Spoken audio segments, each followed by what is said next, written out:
ꯑꯩꯈꯣꯏ ꯍꯧꯖꯤꯛ ꯂꯩꯖꯔꯤꯕꯁꯤ ꯂꯤꯂꯣꯡ ꯍꯔꯣꯏꯕꯤ ꯂꯩꯍꯥꯎꯈꯣꯡ ꯃꯌꯥꯏ ꯂꯩꯀꯥꯏꯗ ꯆꯥꯎꯖꯕ ꯃꯀꯛꯃꯌꯨꯝ ꯖꯃꯥꯂꯨꯗꯤꯟ ꯑꯃꯁꯨꯡ ꯃꯤꯁꯇ꯭ꯔꯦꯁ ꯁꯍꯦꯔꯖꯥꯟ ꯃꯀꯛꯃꯌꯨꯝ ꯁꯍꯦꯔꯖꯥꯟꯅ ꯄꯣꯛꯆꯕ ꯃꯆꯥ ꯑꯍꯨꯝꯒꯤ ꯃꯅꯨꯡꯗ ꯅꯨꯄꯤ ꯃꯆꯥ ꯑꯃ ꯑꯗꯨꯒ ꯃꯄꯥꯔꯤ ꯑꯅꯤꯈꯛ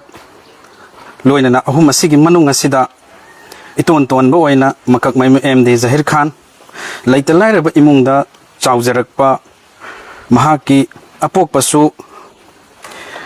ꯃꯄꯨꯒꯤ ꯅꯣꯡꯗꯝ ꯈꯣꯜ ꯑꯃꯗꯒꯤ ꯗꯥꯏꯕꯦꯇꯤꯁ ꯑꯃꯗꯤ ꯂꯤꯚꯔ ꯀꯦꯟꯁꯔꯅ ꯅꯥꯍꯠꯄꯤꯔꯒ ꯂꯩꯔꯕ ꯑꯃꯗꯤ ꯃꯆꯥ ꯑꯍꯟ ꯑꯗꯨꯒꯨꯝꯕ ꯌꯥꯝꯅ ꯄꯨꯛꯅꯤꯡ ꯅꯨꯡꯁꯤꯅꯤꯡꯉꯥꯏ ꯑꯣꯏꯔꯕ ꯃꯆꯦꯝ ꯕꯦꯕꯤ ꯅꯥꯎꯁꯥꯠꯅ ꯀꯥꯎꯅꯥ ꯁꯥꯖꯔꯒ ꯃꯧꯄ꯭ꯋꯥꯕꯨ ꯃꯤ ꯑꯃꯇꯪ ꯑꯣꯏꯅꯅꯕ ꯍꯣꯠꯅꯖꯔꯤꯕ ꯍꯟꯗꯛꯀꯤ UPN Universitas Pembangunan Nasional Veteran Jakarta Indonesia da full scholarship phangduna mahaki makha taba professional oibe education BBM haribasi Bachelor of Business Management gi makha taba tamdana bagi damakta hojik yamna kanna miyam punamakna unariba yengnariba social media da hariba mahaki sanglen aduda aikhoi Lilong bulletin gi maikai digi laga hariba ina wasibu unazana bagi tanja amatang miyam gi mafamda aikhoina update tawjabani hojik aikhoi mafam asimakta da hojik yoksile adubu khwaidagi lebak phaba amana yamna nungairaba asumlaba inaugi yamna mai pakpa adumba golden achievement haijaba tare mahaki life ki oinadi tasengna laita lairaba haibasida khwaidagi hena पुनी नुंसिनंगाई अमखक हाइजरबदा पंजरबदा हौजिक लैजरिबा महाकी सांगलेन असि आइखोगे खास लेन हाइबदि government की property दि मथक असिदा आइखोय मतम खरा तवरबसु पुंसी सि हिंगदबा यादबा अदुगा चाननबा सेटननबा अमदि लैननबगी yum अदुगी मनुंग अदुदा यामना मरु ओइरबा अदुम पोसक अमखक ओइबना मरम ओइरकांदा ngasi आइखोय हाइरिबा मफम असि सिदा साजरगल हिंजबनी अदुबो लेबक फबना हाइरिबा इनाउ जहिर खान असिदा आइखोगी नुंसिजरबा आइखोगी खुलसिगी लेकाइसिगी अहलमन कया अमा लेंबिरक्तुना मफम असिदा इनाउ उनजरबा अमदि आइखोगी याइफा मंगोल आशीर्वाद पिनबगी अदुगा अंगम मतेंग पिबिबगी मिकुप अदुनी हौजि उजरिबसि पिबिरिबा आइखोगी मरुप एमडी अस्कराली लिलोंग समरुखोंग लोइनना महाकी लोइनरिबा मरुप मपांगसिंग अदुगा मरि मता कया अमना लेंबिरक्तुना हारिबा मफम असिदा इनाउबु उनजरगा अंगम मखुदोल पिबिबा आइखोगी ngasi Lilong bulletin gi maikaidagi miyam punamaki ngasi yauhanjaba khwaidagi lebak phabani haijaba tare aduna yamna nungaijabada आइखोगी ngasi marup askarda hangjage hariba inaw asina ngasi prithibigi lebak yangkhai gi mathakta hariba ngasi inawna phangiba full scholarship asi Panganabagi Honarakpada 40,000 student plus na apply tawe. Hariba sida inawasi none other than he is the only one full he got the full scholarship in India. India gi waina mahaksi amakaktaneba. Hariba inawasi na phangakpase aduki matik ahan mamakta dai khoi congratulation pijabaga loinana ngasi lengbirektuna inawbu unajabagi amadi inawda aikhogi yaifa mangol amadi angamba aikhogi selgi mateng khara pibi besida kari phawi ahan bada masimatang thambiyo. ahan mamakta dai le ngasigi hariba Zahir Khan aigidi icha thomgani inau thokko icha thokko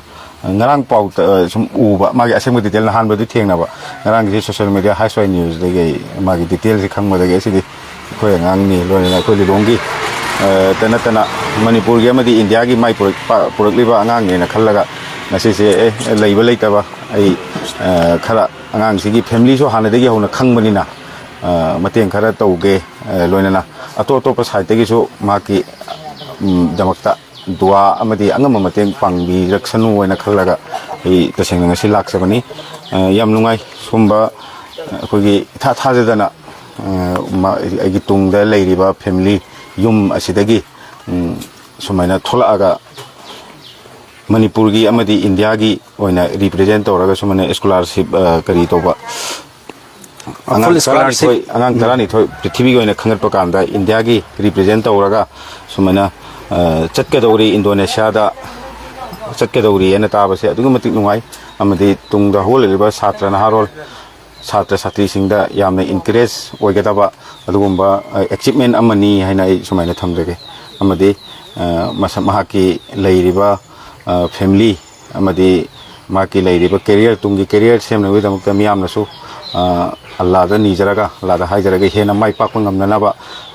ꯁꯝꯅ ꯍꯥꯏꯔꯀꯥꯟꯗ ꯍꯧꯖꯤꯛ ꯇꯝꯕ ꯆꯠꯂꯤꯕꯅꯤ ꯇꯝꯕ ꯂꯣꯏꯔꯕ ꯃꯇꯨꯡꯗ ꯑꯃꯨꯛꯀ ꯑꯍꯦꯟꯕ ꯃꯥꯒꯤ ꯄꯨꯟꯁꯤꯗ ꯑꯃꯗꯤ ꯑꯩꯈꯣꯏꯒꯤ ꯁꯃꯥꯖ ꯑꯁꯤꯒꯤ ꯀꯥꯟꯅꯒꯗꯕ ꯏꯟꯗꯤꯌꯥꯒꯤ ꯅꯦꯁꯟ ꯑꯁꯤꯒꯤ ꯀꯥꯟꯅꯒꯗꯕ ꯃꯥꯏ ꯄꯥꯛꯄ ꯑꯃ ꯄꯨꯔꯛꯅꯕ ꯍꯣꯠꯅꯕꯗ ꯑꯩꯈꯣꯏ ꯄꯨꯝꯅꯃꯛꯀꯤ ꯑꯉꯝꯕ ꯃꯇꯦꯡ ꯄꯤꯁꯤ ꯄꯥꯡꯃꯤꯟꯅꯁꯤ ꯍꯥꯏꯕ ꯋꯥꯐꯝ ꯑꯁꯤ ꯊꯝꯖꯔꯤ ꯌꯥꯝ ꯅꯨꯡꯉꯥꯏꯖꯩ ꯌꯥꯝꯅ ꯐꯖꯕ ꯑꯗꯨꯒ ꯌꯥꯝꯅ ꯃꯔꯤꯛ ꯆꯨꯝꯕ ꯋꯥꯐꯝ ꯊꯝꯕꯤꯕ ꯍꯥꯏꯉꯥꯏ ꯂꯩꯇꯅ ꯊꯥꯒꯠꯆꯩ ꯑꯗꯨꯕꯨ ꯑꯩꯅ ꯃꯈꯥ ꯇꯥꯕꯗ ꯀꯣꯏꯁꯟ ꯑꯃꯇꯪꯒ ꯑꯩꯈꯣꯏꯒꯤ ꯃꯔꯨꯞꯁꯤ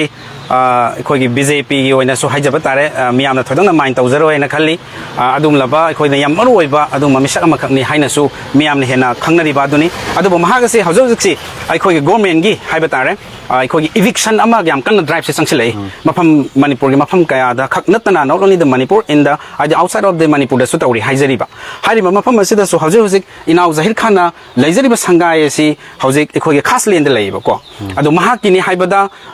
ꯃꯇꯧ ꯀꯔꯝꯅ ꯏꯚꯤꯛꯁꯟꯁꯤ ꯇꯧꯔꯛꯄ ꯃꯇꯝꯗ ꯃꯍꯥꯛꯁꯤ ꯍꯧꯖꯤꯛ ꯃꯐꯝ ꯑꯁꯤꯗꯒꯤ ꯐꯨꯛꯇꯣꯛꯇꯨꯅ ꯂꯪꯊꯣꯔꯛꯄ ꯃꯇꯝꯗ ꯒꯣꯔꯃꯦꯟ ꯁꯥꯏꯠꯇꯒꯤ ꯃꯍꯥꯛ ꯀꯗꯥꯏꯗ ꯂꯩꯗꯣꯏꯅꯣ ꯀꯃꯥꯏꯅ ꯁꯦꯇꯜ ꯇꯧꯒꯅꯤ ꯃꯥꯒꯤ ꯐꯦꯃꯤꯂꯤ ꯍꯧꯖꯤꯛ ꯇꯧꯔꯛꯏꯕ ꯄꯣꯠꯁꯤ ꯑꯩꯈꯣꯏ ꯈꯛꯇꯒꯤꯁꯨ ꯅꯠꯇꯦ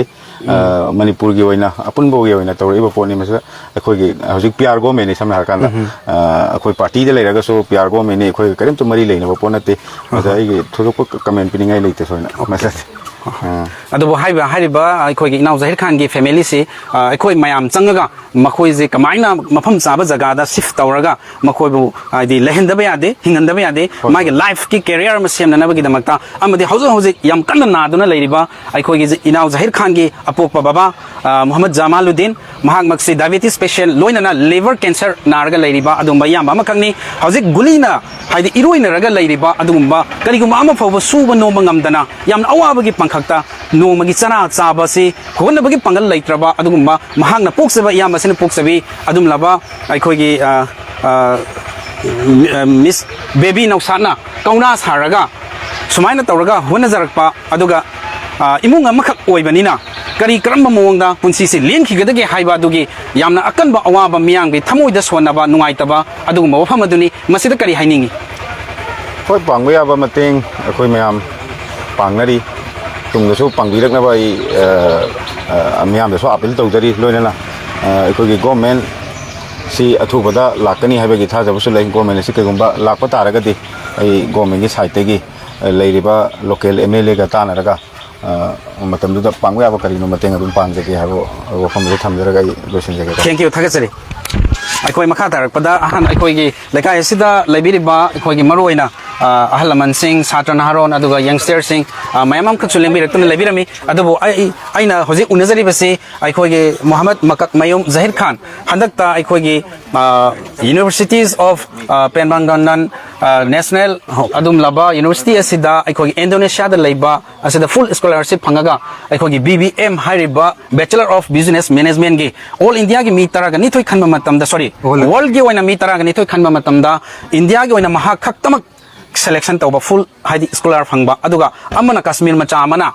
magina partial scholar phangba mana full phangdaba hariba moi ani gi manungda amadang Lilong Leihaokhong hariba mapam asimakta da pokchaba chawjaba aigi mangdile piriba halibungo Muhammad Jamaluddin na pokchaba adumlam iton tonba macha nupa ani gi manungda atonba hariba ipa angang adugi babani adu babasi ahanbada babada laksege babagi ikoina sumta jabada diabetes ki patient amasu oi hairi aduga liver cancer su naraga leiba aduga gulina loinaraga leiba punsi amada isana ngasi sumaina punsi se kamaini hingadoino kamaini isa singbu sembadagi haina mioi pulmagna mi painariba tanik tanik leina leiriba mikup asida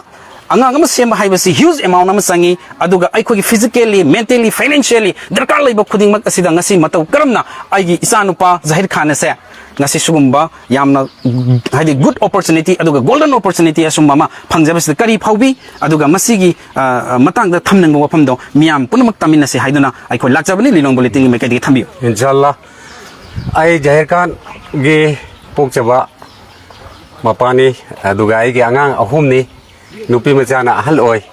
baby Naushat mathangda Jamin Ahmad mathangda Zahir Khan na atombo oi अदो आंगा अहुम से आइगिदी property अमा लेरक्तबनिना आइना मिगी गाड़ी थौबा taxi थौबा अदुगा department की मतम खरा थबक फंगद्रा हैना होना जदना चीफ इंजीनियर की गाड़ी थौरुबा अदुबो खुदोंचाबा अमता फंगौद्र मतुंगदा मखोइसे खरा खरा आइना मतेंग पांगगा 10 12 फाउदी तमनबा ngame adugi matungdadi ai sina silaktana diabetes ahambadu tawre adudagi check tawrkanda kari liver की प्रॉब्लम लेना हायरकपदगी अदु अमकन होनरे अदु गुवाहाटी द लायंग बचतना गुवाहाटी द तरे नेपाल लग लायंग बचतना कोतना लेखिद्रबाइना होना जाय अदुबो हुजिक्ति गुवाहाटी की लंबी सु फत्रे अदुगा आंगांग सिसु चथोखरनी हायबदा आंगांग सिगे मतेंग लौरगा चलमबनी पामचानी अदु हुजिक्ति उपाय लेत्रमनिना गुवाहाटी दगी सोमदा था तरे की ट्रांसफर तौबिरे था तरे तंगदी लाउ चेक तौसी नंगी फिबमसि फगले अदुना खुदकता हेक्ता ऑपरेशन तौरगा लोइसनबे आबै कंडीशन दुदी वाटली अदुना मरम ओरगा आइबदी केमोगी गुली से अदुम चाथरो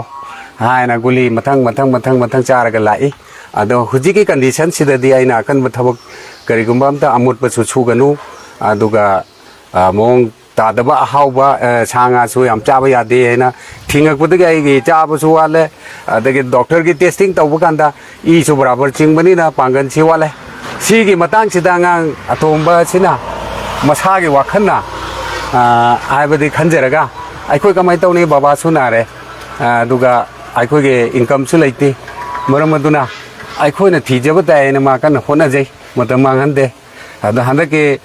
माना थाजरबा प्रकाशिदा सी आवरे बाबा अदुना आइसी सुमाय तौबनी चटकदबनी हायरकबदा आइसी वाखनदि याम वाजरोय ngahakhtang mangonda kaisu haidokte ado adok lapa lamdo karcha adu yamna changgadabdo aina kamai tawgadage nai gi kokta ngahakhtang khanthai adui matungde maside yam kuin khaluradi kana roi aduna mapu da thongni jaraga thorebo thabak khuding mapu gi thabak ne aduna ai yare hona rasi yenga siena na sigi thakse phomana mamana ba singdagi changgadaba karcha adagi tawgadabo koi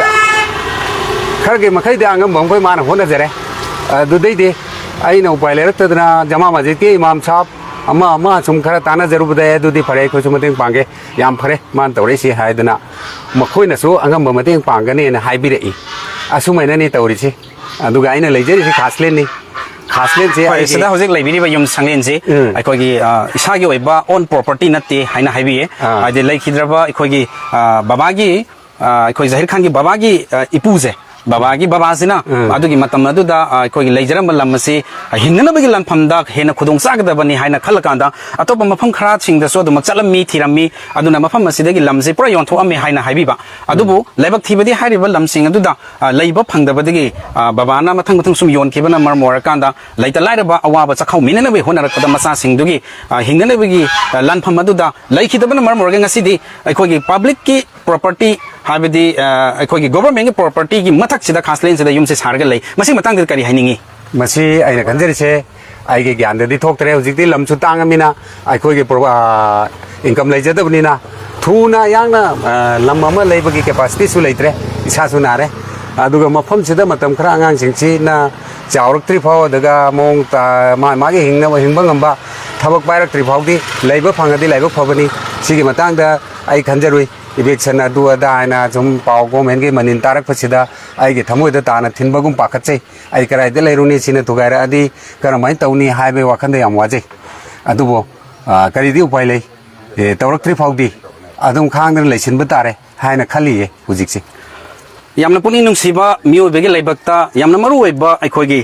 हिंगनबगी दमक्ता चाननबा चिंजाक सेननबा फी लैननबा yum हारिबसी यामना मरुओइबा पसक अमगी मनुंगदा लेबक थिबदी yum मसी हौजे सरकारना eviction तौरक मतमदा कदाइदा लैदोइनो कदाइदा साइदांगागा पुंसीसी लेनगदोरिनो इसा अमदी इमुंग मनुंग पुनमक्सी करमना हिंगनी हाइबगी अवाबदो थमोइदा अदुमक पेंदबगी यामना अरुमबना मसक ओरगा थमोइ काइना लेहौबा वफमदुनी अदुना यंगबिरिबा बिहोर पुनमकना हाइरिबा अखोगी इनाउ जाहिर खान की अपोकपगी बाबागे वफम मसी ताबिरकांदा यंगबिरिबा पुनमकना करी करम मोंगदा हाइरिबा युम मसीबु लेपननबगी दमकता साननबगी दमकता मियाम पुनमकना वखल पिबियो सजेशन तवियो अमदे कोऑपरेशन पिबिरगा युम अमदंग ओरबसु लैबे याबा मोंगदा सिनबिरकनी हाइबगी चपचाबा थाजजबा थमजरी हाइना मियाम पुनमकी पुनिंग चिनसिनजगे मखा तारक पोइना ꯑꯩꯈꯣꯏ ꯌꯨꯝꯗꯣ ꯑꯃꯨꯛꯇꯪ ꯃꯤꯌꯥꯝꯗ ꯎꯠꯆꯔꯛꯀꯦ ꯍꯧꯖꯤꯛ ꯂꯩꯔꯤꯕ ꯌꯨꯝ ꯑꯁꯤꯅꯤ ꯂꯩꯔꯤꯕ ꯁꯣꯔꯣꯛ ꯑꯁꯤꯅ ꯂꯤꯂꯣꯡ ꯂꯩꯍꯥꯎꯈꯣꯡ ꯑꯩꯈꯣꯏꯒꯤ ꯊꯦꯡꯉꯦꯂꯣꯝꯗꯒꯤ ꯍꯥꯏꯗꯤ ꯂꯤꯂꯣꯡ ꯂꯤꯇꯥꯟ ꯃꯈꯣꯡ ꯊꯣꯡꯗꯒꯤ ꯂꯥꯛꯑꯒ ꯊꯦꯡꯉꯦꯟ ꯃꯀꯣꯛꯇꯣ ꯍꯥꯏꯖꯤꯜꯂꯛꯄ ꯂꯝꯕꯤ ꯑꯗꯨꯅꯤ ꯑꯗꯨꯒ ꯁꯤꯗ ꯎꯔꯤꯕ ꯂꯝꯕꯤ ꯑꯁꯤꯅ ꯂꯤꯂꯣꯡ ꯌꯥꯡꯕꯤ ꯂꯩꯀꯥꯏꯗꯒꯤ ꯈꯔ ꯍꯥꯏꯊꯔꯒ ꯍꯥꯏꯗꯤ ꯊꯣꯡꯗꯒꯤ ꯂꯤꯇꯥꯟ ꯃꯈꯣꯡ ꯊꯣꯡꯗꯒꯤ ꯈꯔ ꯍꯥꯏꯊꯔꯒ ꯂꯤꯂꯣꯡ ꯌꯥꯡꯕꯤ ꯂꯩꯀꯥꯏꯒꯤ ꯑꯩꯈꯣꯏ ꯃꯦꯝꯕꯔ ꯁꯂꯝ ꯍꯥꯏꯔꯤꯕ ꯑꯗꯨꯗ ꯂꯥꯛꯄ ꯑꯗꯨꯒꯨꯝꯕ ꯂꯝꯕꯤ ꯑꯗꯨꯅꯤ ꯑꯗꯨꯒ ꯈꯥꯔꯣꯝꯗ ꯆꯠꯂꯤꯕ ꯁꯣꯝꯗ ꯎꯔꯤꯕ ꯂꯝꯕꯤ ꯑꯁꯤꯅ ꯑꯩꯈꯣꯏꯒꯤ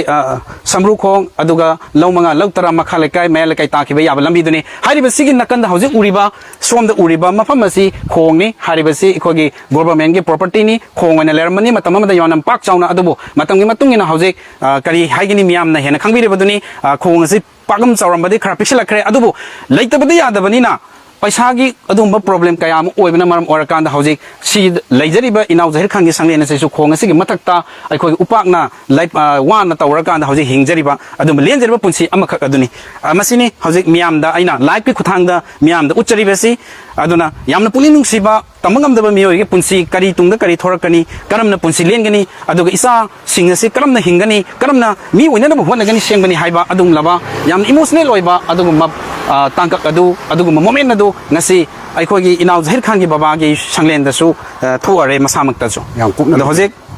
aikoi inau Zahir Khan da su miyamna ta de yamna unjaning ba unaning ba adu mafawang bani haina khali adu inau Zahir Khan da su ikoi unana ba unajaba gi tanja adu miyang ngam da adu mak live ikoi soidana adum tawjarake adu bo inau se udringai unadringai gi mamang da aikoi lekai asigi hal ama oina aikoi gi hal ibungo hana ex councillor obiramba aikoi gi Alhas Muhammad Jamaluddin 𝗫𝗵𝗵 हलिबुंगो अखोगी Alhaj Nurjaman ex councillor Lilong लेहाओखोंग बु अहान मद उनजरगा अखोगी इनाउ नंगसी assume लबा यामना चावरबा world की ओइबा अदुम लबा full scholarship की ngasi इनाउ ना लरिक से तमदबा यादे मी ओइदबा यादे आई मी ओइनना होनदबा यादे आई की इमुंग मनुंग बु कंदबा यादे हाइबगी वखलोंद चंगसिलकपदा होनजरुबा महंगना सोशल मीडिया की थ्रू दगी ngasi मियामना अदुगमा यंगस्टर क्याना यूथ क्याना सोशल मीडिया दा इराक नदुना लेरे मतम पुनमक्ता अरेमबदा वैल्यूलेस ता कानदब कया अमा आइटम सिंग अदुदा माइ वनसिल लगा लैरुबदु इनाउ Zahir Khan ngasiदी सोशल मीडिया दगी यामना कानरबा अदुम लब एचएमएन अमा फंगबा ngamba अदुगी ngasi नुंगाइजबगी मिकुप अदुनी हाइरबा इनाउ असि इंडोनेशिया दा बीबीएम तंब चननबगी दमक्ता सेम सादुना लेरे लांगलेबा तांग कुनगी निपांदा सुसोइ सोइदना मफम मसिदी थादोकलनी हाइबा ताजबा अदुदगी इखोइसु लाक्जबनी अदुदा इखोइगी अंकल ना करी करी वफम थमनिंगी अदुगा लेकाइ सिगी ओइना महागोंदा करी करी थौना अदुगा एनकरेज तौबिरिबनो हाइबदो खंजनिंग अल्हम्दुलिल्लाह लाकबिरि बसिसु अखोइदि लाइबा पाबने तगुमसुं महागना समाना ओरा पाइबसि आई अंगपुगी वखलने लोना ngasi ayuksimak अखोइगी क्लब लैरिबसिंगी मी उनारे उनारसिदा होरेन क्लब की मीटिंग अमा तौगनी अजा हयेंगना मसासि पुंखाय अमा तोसु क्लब की प्रेसिडेंट मोहम्मद अब्दुल्ला हाजी की जुमदा अखोइगी माको ओपगी पुंखायम तो मतम लौगे ना खल्ली लोइना आइगी इंडिविजुअल लोइना हारबदा सिन जनन गिनी आइन इंडिविजुअल हारब तमदा हाइबा इंडिया गी ओइना और वर्ल्ड गी ओना मी लिसिंग नि पुमरी कंटेस्ट तौबदा ट्राइन थोय खनबदा खोइ यावरपनी यामना पुनिंग सिरंगाइनि लाइफ पाखम लेबन नते हाइ सुमि अतिगी खोइ पाइ साइ चिलिनाउ ने तो खोइसु मांगवन मतेंग पांबदु नमदे अदु होजिकते अलान थुरान तौर मपानसु अजाब लेरे अखोइ मैमसु अजाब लेरे अखोइ मनुंग गी अखोइ फुंकागी उसु अबेन दुआगा लोना तौगेन खाली क्लबपिना नुमदांग तौगनी हायेंग एउना तंदा लौबिरदिना सुलाओ क्लबपि अखोइ अबलागिदा हाइसि हाव अखोइ थम अमा चागला सम थमिननबगी प्रोग्राम अमा सिल्ली अदु मयामसु दुआ तौबिउ असागी हारिबा उदिबा सांगेनगिदु हाइदमाना जिक मांगोदि मी पाइद लेरी करमान लेरी हाइदा लेन की डिमार्केशन लमा तौबा मणिपुर के तौरपसिदा इखोइ करम तौदिगे को खनरी अदु अल्लादि लेरी पुनमको अदुमाना तौरे याम लारावि याम थागले लाइबा कांगुबुसु आम सागसै तौबुतु करमला करमिन सिलक थबुनि हाइबदुनि तमदरगा लेसन याम नुंगाइजे इखोइगे लेकाइ सिगे अहलमन सिंह अदुगा यूथ सिंह क्लब ऑर्गेनाइजेशन कयामनसु इनाउगी दमक्ता आइखोइगी पुंसिना लेरे फौबा महांग मी मा तंगदि ओइननबगी दमक्ता होनब चंगसिलकपा खुदिमक्ता मतम पुनमक्ता थवाइ हक्चांग याउना मागी दमक मतेंग पांगबिगनी हनबा लैतना माबो आइखोने एनकरेज तौगनी मंगोन अंगम मतेंग पीबिगनी हाइबिबगी दमक्ता लेकाइ सिगे अहलमन सिंह अमदि यंगस्टर पुनमपुसु अमुकाना थमोइ पेना थगचबा थमजरकांदा हेक आइखोइगी इनाउ Zahir Khan गी बाबागी हेक मनाउ नुपा ꯑꯩꯈꯣꯏꯒꯤ ꯏꯇꯣꯟ ꯃꯨꯍꯝꯃꯗ ꯑꯕꯗꯨꯜ ꯖꯕꯥꯔ ꯍꯥꯏꯔꯤꯕꯁꯤꯗ ꯑꯃꯨꯛꯇꯪꯒ ꯎꯅꯖꯔꯒ ꯃꯊꯪ ꯍꯦꯛ ꯇꯥꯔꯛꯄ ꯃꯤꯀꯨꯞꯇ ꯑꯩꯈꯣꯏꯒꯤ ꯏꯅꯥꯎ ꯁꯨꯡꯁꯣꯏ ꯁꯣꯏꯗꯅ ꯎꯅꯖꯅꯕꯒꯤ ꯇꯥꯟꯖꯥꯗꯣ ꯃꯤꯌꯥꯝ ꯄꯨꯝꯅꯃꯛꯇ ꯃꯤꯠꯌꯦꯡ ꯇꯥꯃꯤꯟꯅꯁꯤ ꯉꯥꯏꯗꯨꯅ ꯂꯩꯕꯤꯔꯝꯃꯨ ꯃꯤꯀꯨꯞ ꯈꯔꯒꯤ ꯃꯇꯨꯡꯗ ꯏꯅꯥꯎ ꯖꯍꯤꯔ ꯈꯥꯟꯒ ꯎꯅꯕꯒꯤ ꯃꯍꯥꯛꯉꯣꯟꯗ ꯍꯪꯖꯕ ꯋꯥꯍꯪ ꯃꯥꯅ ꯈꯨꯝꯃꯛꯀꯗꯕ ꯋꯥꯍꯪꯁꯤꯡ ꯑꯗꯣ ꯃꯤꯌꯥꯝ ꯄꯨꯝꯅꯃꯛ ꯇꯥꯃꯤꯟꯅꯁꯤ ꯍꯥꯏꯗꯨꯅ ꯊꯝꯖꯒꯦ ꯑꯍꯥꯟꯕꯃꯛꯇꯗ ꯑꯩꯈꯣꯏꯒꯤ ꯏꯌꯥꯝꯕꯕꯨ ꯊꯥꯒꯠꯆꯕ ꯑꯃꯗꯤ ꯅꯨꯡꯉꯥꯏꯖꯕ ꯐꯣꯡꯗꯣꯛꯆꯕꯒ ꯂꯣꯏꯅꯅ ꯑꯩꯈꯣꯏꯒꯤ ꯏꯅꯥꯎ ꯖꯍꯤꯔ ꯈꯥꯟꯁꯤꯅ ꯉꯁꯤ ꯁꯤꯒꯨꯝꯕ ꯋꯥꯔꯜꯒꯤ ꯑꯣꯏꯕ ꯑꯩꯈꯣꯏꯒꯤ ꯏꯟꯗꯣꯅꯦꯁꯤꯌꯥꯗ BBMꯒꯤ ꯀꯣꯔꯁ ꯑꯃ ꯐ꯭ꯔꯤ ꯑꯣꯐ ꯀꯣꯔꯁꯇ ꯋꯤꯗꯥꯎꯠ ꯑꯦꯅꯤ ꯑꯩꯈꯣꯏꯒꯤ ꯄꯩꯁꯥ ꯑꯃ ꯐꯥꯎꯕ ꯁꯤꯡꯒꯜ ꯀꯣꯏꯟ ꯑꯃ ꯐꯥꯎꯕ ꯌꯥꯎꯗꯅ ꯇꯝꯒꯗꯧꯔꯤꯕ ꯃꯍꯥꯛꯀꯤ ꯂꯥꯏꯐ ꯑꯃ ꯄꯨꯟꯁꯤ ꯑꯃ ꯀꯦꯔꯤꯌꯔ ꯑꯃ ꯁꯦꯝꯒꯗꯧꯔꯤꯕ ꯑꯃꯗꯤ ꯄ꯭ꯔꯣꯐꯦꯁꯅꯦꯜ ꯑꯣꯏꯅ ꯆꯪꯁꯤꯟꯒꯗꯧꯔꯤꯕ ꯀꯔꯤꯒꯨꯝꯕ ꯍꯥꯏꯔꯤꯕ ꯃꯥꯒꯤ ꯀꯣꯔꯁꯁꯤ ꯃꯥꯏ ꯄꯥꯛꯄ ꯑꯣꯏꯇꯥꯔꯒꯗꯤ ꯃꯤꯑꯣꯏ ꯀꯌꯥ ꯑꯃ ꯊꯕꯛ ꯄꯤꯕ ꯉꯝꯒꯗꯧꯔꯤꯕ ꯃꯍꯥꯛꯅ ꯂꯤꯗꯔꯁꯤꯞ ꯑꯃꯒꯤ ꯀ꯭ꯋꯥꯂꯤꯇꯤꯗꯨ ꯆꯦꯜꯂꯛꯄ ꯇꯥꯔꯒꯗꯤ ꯑꯗꯨꯒꯨꯝꯕ ꯏꯅꯥꯎ ꯑꯃ ꯉꯁꯤ ꯁꯨꯃꯥꯏꯅ ꯂꯩꯇ ꯂꯥꯏꯔꯕ ꯏꯃꯨꯡꯗ ꯄꯣꯛꯆꯕ ꯆꯥꯎꯖꯔꯛꯄ ꯑꯩꯈꯣꯏꯒꯤ ꯌꯨꯝ ꯐꯥꯎꯕ ꯂꯩꯖꯗꯗꯅ ꯏꯁꯥꯒꯤ ꯂꯝꯗꯨ ꯂꯩꯇꯗꯅ ꯁꯔꯀꯥꯔꯒꯤ ꯂꯝꯗ ꯂꯩꯖꯔꯤꯕ ꯏꯅꯥꯎ ꯑꯁꯦ ꯃꯁꯤꯒꯤ ꯃꯇꯥꯡꯗ ꯑꯩꯈꯣꯏꯒꯤ ꯏꯌꯥꯝꯕꯅ ꯊꯝꯅꯤꯡꯕ ꯌꯥꯝꯅ ꯃꯔꯨꯑꯣꯏꯕ ꯃꯤꯌꯥꯝꯒꯤ ꯊꯃꯣꯏ ꯄꯦꯟꯒꯗꯕ ꯋꯥꯐꯝ ꯑꯃꯇꯪ ꯇꯥꯖꯅꯤꯡꯉꯤ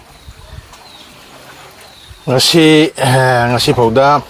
wafam asida hingigisi iyambasi yam sole aiso sang noite adubo hajiki aigisu isani na isa tumba haje hoi hoi isa tumba si pingai de hongna mi kana thuin luna de ma laikta yam kan hona jaba adu imungi wana de sekiyana thokta dana iyambasi yam wana hona rei sona rei adu masi yam lira de puning nusirei hajik mahakse asumba condition amada yore walgi contesta masi yorokna mafum madra Indonesia sakani haibasi hana kangamde nan khangba matung masu kya kana haidokte mapa nabnina mapa se hek bera rakadra haibigi chingna bada haidore haibodegi khangna badegi sumai sumai tokdana madu chatabiya di haidana kanano karino are leita thina si haidana ko yankana hona dana tori ma yorokpasi yamna harau nuai akoi jamati wana sudu atawdana mabo ana yekte kan bidana mafum duda hariba mana tamjeru doriba laina sida mafum khana tamaga aikogi manipur gi wana aikogi lekai sigi wana su chawthok chaningai wana bodamakta aikoi mem du atawi aduga makha tarakpada ma satpasi aikoi su paisa paibo adi kanada su naludabi ye adumai tawdana mayamna sum mateng tori adubo haji inshallah chatpagi neta haji prepare se tawbudi loidi losile adu awat manadi thalli masini aina hajin wase leiribo condition su yamong ta de mayamna su yamna haina khare haibudi mafum kharada leiribasi amana phukalo ngamde isin na wani si manungda amana mateng pangsalo ngamdabi adugi phim dal lei masini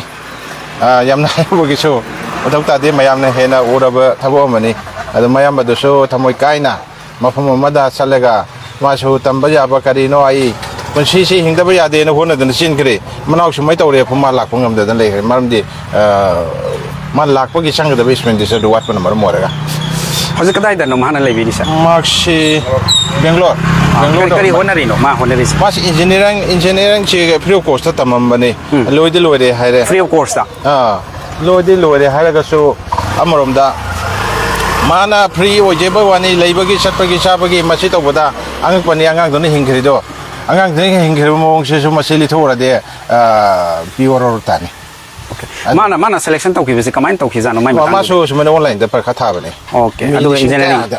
adu mai tawraga tharaga company amada thamdal sing tara mari gumba phangba ma magi leibaga saba ko ko na da bifam da leina adu maina maso kan honari hawjiki okay yam nungai aduna poklabadi sibatabani hinglabadi karigumba khara tofam thoi haibaduni aikoina laita lairaba imungda pokcharabasu aikoi mi ama oidaba yade haiba wakhalon lama aikogi isada yauriba miyoiba khudimangta leiraba potential se mafam matam chana sizinaba tai kiba yade hanba yade aduga constituency laigadaba consistency aikoi lepa leitaba hanba leitaba thauna hanba leitaba changsinbada aikoi kiba leitaba aduma thauna ama darkar oi haiba wafamduni hairiba aikogi ahal ibungo iyamba aikogi inaw Zahir Khan ki baba na pokchaba machanupa ani mak hauzik karigumba paisa ama phabo leitana honaraga thiraga matau karamna karaidagi koise mi oidaba yade haibase ngasi social media gi khuthangdagi kanaba sing adu lower kanda ngasi free of course ta mayam ba maksu hauzik engineer tammi haina thambiba hainai leitana ikhogi apen ba du fawi aduna yengbiba behavior khudingmak amadi hauzik ki oireba student sing youngster sing aduga future leader of the nation adugumba student sing da yamna ikhogi inspiring oiba kanaraba adugumba kanaba sing adu ikhoi lominasi are mada matam manghalisi kanada bada ikhogi social media da matam manghallaga ꯇꯧꯔꯒ ꯑꯩꯈꯣꯏꯒꯤ life ꯑꯗꯨ west ꯇꯧꯔꯣꯏꯁꯤ ꯃꯥꯡꯍꯜꯂꯣꯏꯁꯤ ꯑꯔꯦꯝꯕꯗ ꯃꯇꯝ ꯃꯥꯡꯍꯜꯂꯒ ꯑꯩꯈꯣꯏꯒꯤ ꯄꯨꯟꯁꯤ ꯇꯨꯡꯗ ꯀꯔꯤ ꯑꯣꯏꯔꯛꯀꯗꯒꯦ ꯀꯔꯤ ꯑꯣꯏꯔꯀꯥꯟꯗ ꯀꯔꯤ ꯀꯥꯟꯅꯕ ꯐꯪꯒꯗꯒꯦ ꯍꯥꯏꯕ ꯋꯥꯈꯜꯁꯦ ꯌꯥꯝꯅ ꯀꯨꯞꯅ ꯃꯇꯝ ꯆꯥꯅ ꯃꯐꯝ ꯆꯥꯅ ꯑꯩꯈꯣꯏ ꯈꯟꯕꯒꯤ ꯑꯗꯨꯝꯂꯕ ꯌꯥꯝꯅ ꯆꯨꯝꯕ ꯋꯥꯈꯜ ꯈꯟꯕ ꯇꯉꯥꯏ ꯐꯗꯦ ꯍꯥꯏꯕ ꯋꯥꯐꯝ ꯑꯗꯨꯅꯤ ꯍꯥꯏꯉꯥꯏ ꯂꯩꯇꯅ ꯅꯨꯡꯉꯥꯏꯖꯩ ꯑꯗꯨꯒ ꯇꯨꯡ ꯇꯥꯔꯛꯄ ꯄꯨꯟꯁꯤꯗꯁꯨ ꯃꯤꯑꯣꯏꯕ ꯍꯥꯏꯕꯁꯤ ꯂꯥꯏꯔꯕ ꯑꯃ ꯏꯅꯥꯛ ꯈꯨꯟꯕ ꯇꯔꯥꯅ ꯁꯧꯒꯠꯄ ꯉꯝꯗꯕ ꯑꯗꯨꯒꯨꯝꯕ ꯏꯄꯥ ꯏꯆꯥꯒꯤ ꯃꯔꯛꯇ ꯖꯍꯤꯔ ꯈꯥꯟꯒꯤ ꯃꯇꯣꯟ ꯑꯃꯗꯤ ꯕꯕꯥ ꯑꯅꯤꯃꯛꯀꯤ ꯃꯔꯛꯇꯁꯨ ꯑꯋꯥꯠꯄꯅ ꯃꯔꯝ ꯑꯣꯏꯔꯒ ꯑꯃꯅ ꯑꯃꯗ ꯃꯇꯦꯡ ꯄꯥꯡꯕ ꯉꯝꯗꯕ ꯑꯗꯨꯒꯨꯝꯕꯒꯤ ꯄꯨꯟꯁꯤ ꯃꯔꯦꯜ ꯑꯗꯨꯗ ꯂꯩꯕꯅꯤꯅ ꯃꯤꯌꯥꯝ ꯄꯨꯝꯅꯃꯛꯅ ꯀꯔꯤꯅꯣ ꯍꯥꯏꯕꯗꯨ ꯈꯟꯅꯕꯤꯔꯒ ꯍꯥꯏꯔꯤꯕ ꯏꯅꯥꯎ ꯑꯁꯤꯒꯤ ꯃꯥꯒꯤ ꯐ꯭ꯌꯨꯆꯔꯗ ꯃꯥꯅ ꯇꯧꯒꯗꯧꯔꯤꯕ ꯆꯪꯁꯤꯟꯒꯗꯧꯔꯤꯕ ꯁ꯭ꯇꯗꯤ ꯑꯁꯤꯗ ꯍꯦꯟꯅ ꯊꯃꯣꯏꯗ ꯅꯨꯡꯉꯥꯏꯕ ꯑꯄꯦꯟꯕ ꯑꯗꯨꯒ ꯑꯋꯥꯕ ꯀꯔꯤꯒꯨꯝꯕ ꯗꯤꯁꯇꯔꯕꯦꯟꯁ ꯑꯃꯠꯇ ꯂꯩꯇꯅꯅꯕ ꯌꯦꯡꯕꯤꯔꯤꯕ ꯑꯃꯗꯤ ꯂꯩꯀꯥꯏꯁꯤꯒꯤ ꯑꯍꯜ ꯂꯃꯟ ꯑꯗꯨꯒ ꯀ꯭ꯂꯕ ꯑꯣꯔꯒꯅꯥꯏꯖꯦꯁꯟ ꯁꯪꯁꯊꯥꯟ ꯄꯨꯝꯅꯃꯛꯅ ꯃꯇꯦꯡ ꯄꯥꯡꯕꯤꯕ ꯑꯃꯗꯤ ꯑꯩꯈꯣꯏꯒꯤ ꯂꯩꯕꯥꯛꯀꯤ ꯀꯟꯁꯔꯟ ꯗꯤꯄꯥꯔꯠꯃꯦꯟꯁꯤꯡꯅ ꯊꯧꯒꯥꯏ ꯀꯌꯥ ꯄꯨꯕꯤꯔꯤꯕ ꯂꯩꯕꯥꯛꯀꯤ ꯃꯄꯤ ꯃꯄꯥ ꯑꯣꯏꯕ ꯀꯌꯥꯅꯁꯨ ꯄꯨꯛꯅꯤꯡ ꯆꯤꯡꯁꯤꯟꯕꯤꯌꯨ ꯍꯥꯏꯗꯅ ꯑꯩꯈꯣꯏꯒꯤ ꯂꯤꯂꯣꯡ ꯕꯨꯂꯦꯇꯤꯟꯒꯤ ꯃꯥꯏꯀꯩꯗꯒꯤ ꯑꯃꯨꯛꯀ ꯍꯟꯅ ꯃꯤꯌꯥꯝꯗ ꯁꯂꯥꯡꯕ ꯂꯣꯏꯅꯅ ꯍꯪꯒꯠꯆꯔꯤ ꯊꯦꯡꯛ ꯌꯨ ꯑꯩꯈꯣꯏꯒꯤ ꯏꯅꯥꯎ ꯑꯃꯇꯪ ꯎꯅꯅꯕꯒꯤ ꯇꯟꯖꯥ ꯑꯃꯇꯪ ꯂꯧꯖꯒꯦ ꯑꯩꯈꯣꯏ ꯏꯅꯥꯎ ꯖꯍꯤꯔ ꯈꯥꯟꯗꯨ ꯃꯤꯌꯥꯝꯅ ꯁꯣꯏꯗꯅ ꯌꯦꯡꯅꯤꯡꯕꯒꯤ ꯉꯥꯏꯗꯨꯅ ꯂꯩꯔꯝꯕꯅꯤ ꯑꯩꯈꯣꯏꯅ ꯊꯥꯖꯔꯤꯕꯁꯤ ꯂꯥꯏꯚꯅꯤ ꯑꯗꯨꯅ ꯃꯤꯌꯥꯝ ꯄꯨꯝꯅꯃꯛ ꯉꯥꯏꯍꯥꯛꯇꯪ ꯑꯩꯈꯣꯏ ꯆꯪꯁꯤꯟꯖꯔꯛꯄꯗ ꯏꯅꯥꯎ ꯖꯍꯤꯔ ꯈꯥꯟꯒꯤ ꯁꯪꯂꯦꯟꯗꯨꯅꯤ ꯍꯧꯖꯤꯛ ꯎꯔꯤꯕꯁꯤ ꯑꯩꯈꯣꯏꯅ ꯃꯁꯤ ꯏꯅꯥꯎ ꯖꯍꯤꯔ ꯈꯥꯟꯒꯤ ꯏꯆꯦꯔ ꯀꯅꯥ ꯑꯣꯏꯕꯤꯗꯣꯏꯅꯣ ꯑꯩꯅ ꯀꯔꯤꯅꯤ ꯃꯇꯣꯟꯒꯤ ꯅꯨꯄꯤ ꯍꯧꯖꯤꯛ ꯑꯩꯈꯣꯏꯅ ꯍꯧꯖꯤꯛꯀꯤ ꯉꯥꯏꯍꯥꯛꯀꯤ ꯃꯃꯥꯡꯗ ꯎꯅꯖꯔꯝꯕ ꯑꯩꯈꯣꯏꯒꯤ ꯏꯌꯥꯝꯕ ꯑꯗꯨꯒꯤ ꯅꯨꯄꯤꯅꯤ ꯑꯗꯣ ꯁꯤꯗ ꯄꯨꯟꯅ ꯂꯩꯃꯤꯟꯅꯕ꯭ꯔꯥ ꯂꯩꯃꯤꯟꯅꯗꯦ ꯑꯣꯀꯦ ꯑꯣꯀꯦ ꯑꯗꯣ ꯏꯅꯥꯎ ꯖꯍꯤꯔ ꯈꯥꯟꯁꯤ ꯀꯗꯣꯝꯗ ꯂꯩꯕꯤꯔꯤꯅꯣ ꯑꯝꯇꯪ ꯎꯖꯒꯦ ओके अस्सलाम वालेकुम याम नुंगाइजै अहानमक्तदा इनावबु कंग्रेचुलेशन हाइबा वफम अदु इखोय थमजगे इखोय लाक्चरिबसि लिलोंग बुलेटिन गी माइकैदगी लाक्चबनी इखोयगी इनावना ngasi यामना टफ ओइबा अदुंबा ngasi गी फुल स्कॉलरशिप अमा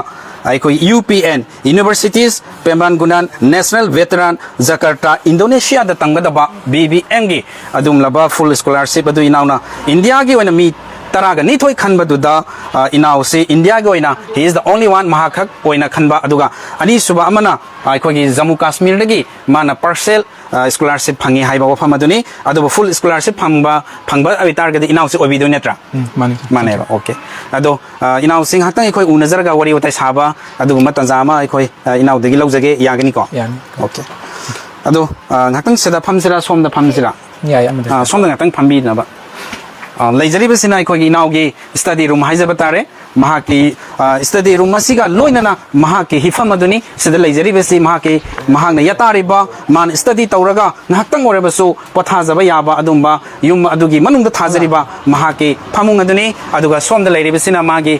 माबु पोक्पिबा इमागी अदुगा असोमना कंदा लेखरिबसिना महाकी मचेम अखोई बेबी नौसादकी अदुनी अदु इकोई कोइना मफम असिदा लेरिबनी स्टडी रूम फामुंग अदुगा बेडरूम अदुगा किचन हारिबसि इपुन पुनि सुपसुपना जगा मफम लेतबनिना मफम असिदा लेजबगी खुदोंग चादबदुनी मियामना उजरिबसि अदु अहानमक्तदा अखोई इनावसि मसक पुदी मियाम दबुदी आइना बुदी खरा बुदी हाइजखरे अदु अहान बदा इनावसी अमतंग अहान बमक्तदा सेल्फ इंट्रो अमतंग इनावसी कनानो करिनो अदुगा बाबा इमान कया सुबनो बाबा इमान पोपद कया सुबनो इसनाव कयानो करिनो हाइबदु अमतंग अहान बदा थंबियो आइगे मिंग मककमयुम जहीर खान अदुगा बाबागे मिंगना मककमयुम जमालुद्दीन अदुगा ममागे मिंगना मिस्टर सहिदा अखोय सिन नाव हमने अखोय आइगे चिची मने दादा मने अदुगा आइना तोमने ओके इसनाव मंगा अहुम की मनुंगदा अखोगी नुपी अमा खक्तंग पोक्चबी अदुगा नुपा अहुम की मनुंगदा नुपा अनि की मनुंगदा हान खोइ इतोन तोन बनेबो ओके याम नुंगाइजरे अदु स्कूलिंग जे कदाइदा अहान बदा तौरकपनो क्रमायना लाकिमा दुम तंग थंबी स्कूलिंग से class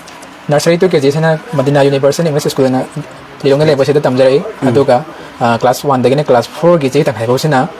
5 star English school Lilong दामदा लेबो से तमजरई अदु क्लास 4 की जेही तंखाइदगी लेटन master English higher secondary school Samurou से क्लास 10 हो तमजरई अदुगा क्लास 11 12 ना Elxsi institute of science Lilong बजार लेबो से तमजरई अदुगी मतुंगदा लिलोंग कॉलेज ता हजि को 5th सेमेस्टर इन पॉलिटिकल साइंस ता तौजरी ओके लिलोंग हॉर्बे कॉलेज हजि तौरिने लिलोंग हॉर्बे कॉलेज ओके अदो हजि इनाउन सिना सुमाइना स्कूल सिसु यामना अहानबदा अखोगी मदीना यूनिवर्सल दा तममी मथंगदा 5 स्टार चली मथंगदा मु अखोगी लिटल मास्टर चली मसि करिगिनो सो मथंग मथंग होंगा चखिबस करि पेंदबा नत्र करि अवाट लेबेदिगिनो 5-star photo ang pasidi todo ang ID ang ngayon nang khang de kay man hong kiba no hay basi kaso adum akhoi isin laom pun hong hong makanda ad ai siwan pun hong kiba adum mani rembe ai aduga class 4 de hong pasidi class 4 de tang khai de ki litan master da 10 mo tang badu hong isi maram de kay no hay bakanda ai ga da ga se pun na akhoi mamagi pam se makhala lilong hoi makhala kai de ne ba sin le skun ju khara na e aduga mamagi manau no pa adegi mamagi mayam bagi macha nupi amadi macha no pa lai hai ba sing na makha ta na le ko takpi na ba na le ko takpi na ba na adoi na yum akhoi gi thau thau yum se le ra go ina skun ju nak pa na sida oina lai skun ju hong gi bai ta ado tang gi ba okay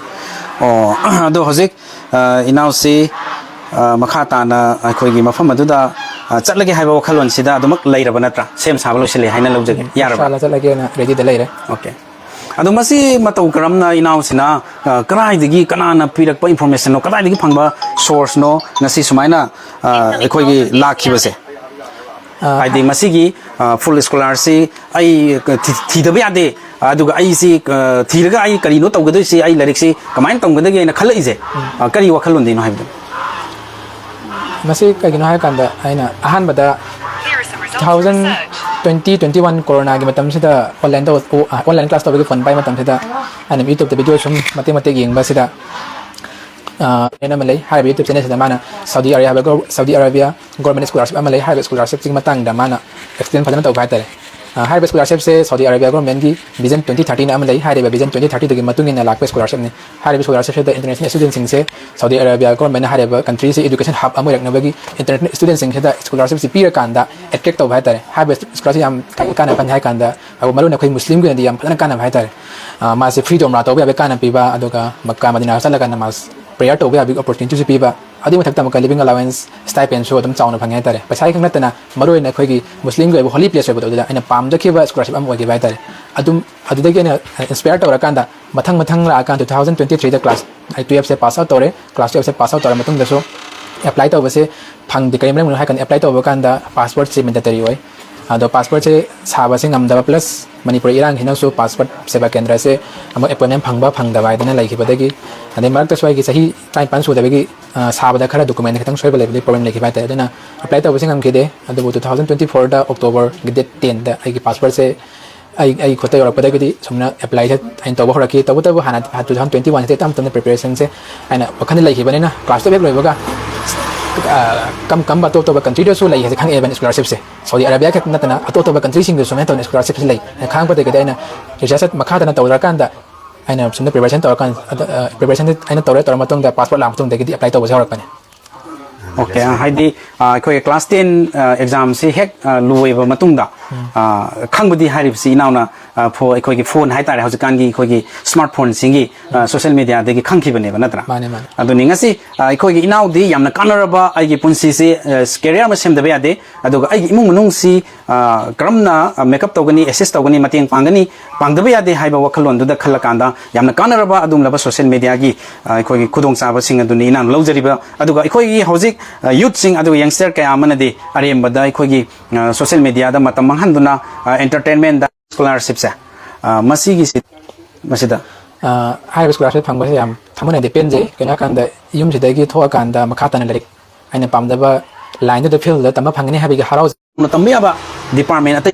course kudimo ta respect tawi adu aina sigi bachelor of business management je khale se kari man hai kan da yes or engineering or have a specific or technical or skill na BBM na choose taw given. Thank you once again.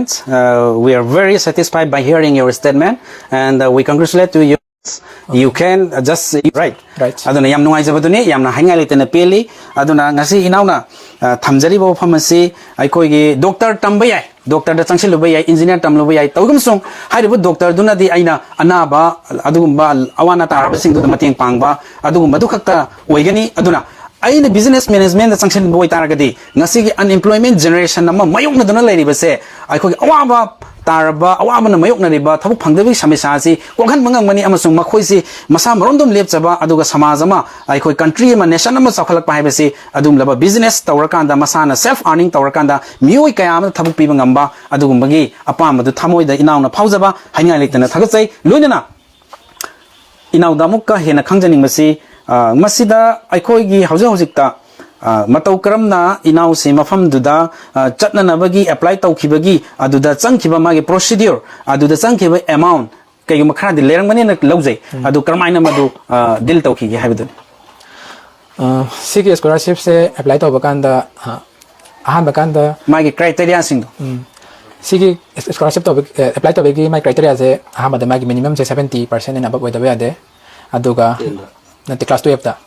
ta adu pandiro ani apply to se bachelor apply to banina ai gi previous schooling hai ta ne ada ai class 70% with the ade master ge so bachelor ge da magi tongan specific criteria amale adu do meet to the ade ai apply to ga ta ga di sumatan PhD sumne lai gra adu ai gi di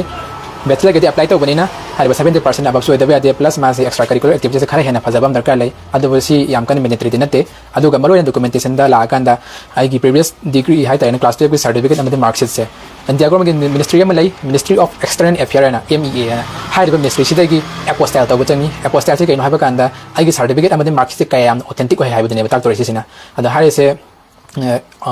apostille to matung da Indonesian government gi embassy am lai New Delhi da hariba embassy se gi ana sumen to specific scholarship sigi recommendation letter am law darkar lai the university amaga di magi document di mana di adu hariba scholarship sigi damaka di hariba recommendation letter law darkar lai ba hariba recommendation letter law matung da ambuka magi university website chang matung da apply to ne ba se so amaka ke chang habu tan matam English proficiency certificate an amalai masigi IELTS TOEFL an amalai ba speaking da kyam yam na haire magi grade kyam no writing da kyam yam English hai hai bana ching madu khangna bagi exam hong tang IELTS ame TOEFL haire se sigi exam se Manipur ta pham leite Guwahati da chatlaga thaga da bani 18000 jang sigi exam me tha bagi adu sigi IELTS and IELTS or TOEFL adu ke si IELTS and TOEFL hai ba IELTS na IELTS and TOEFL hai ba sigi se Duolingo no sam lei ba si dem phone da computer thara su ai computer base ni si dem sam sang de 6000 mu chang ta tabu aya manam ai commonly all one can accept ba har ga di IELTS ka TOEFL ka sine ba adu tabu hari ba ani ahum se sigi English yaw dar ga su free da school zagi English proficiency certificate na malai har bisna phangke ba certificate na sing ba happy ba sigi document sing chang thudapa adu passport se madi mandatory ni passport se yaw dar ga di apply to ya de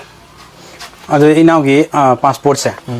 masi sem badadi kana na assist to bi mateng pangbi adu lupa amount se kana na mateng pangbi ra pa passport se aham badi ai se class 12 loi ba ga som be apply to gen khalle ba tabu 2023 se me 3rd tagi irang gi jaw gen mar kan da matam da passport sa ngam gi de plus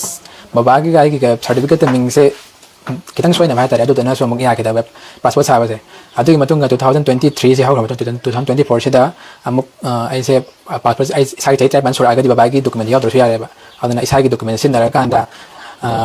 akoi makha PS ke da passport se la kan da thabuk taw ji ma le ba je salimana mangon apply to halle mangon da pesa be apply to hala kan da ma hal mayam help tore adu ga isana to documentation gi adu ga verification gi isana loin to jai to da body guide ti to body am yaw ka adu ga ai dada se mana yam help to sida dada hoji akoi out of station ori ba yam ba ma adu engineer tami okay adu yam mai jai adu hoji ne chat gi ready si lo re natra adu Kamaina date kaya da chat ka duino adu gi chat na bagi expenditure na kamaina tawbuno adu masigi fares traveling fares na kamai tawbuno adu so adumak free of around 46,000 ne visa plus stay permit ki si hana student na BR to hale ba ko isai san puto hale ba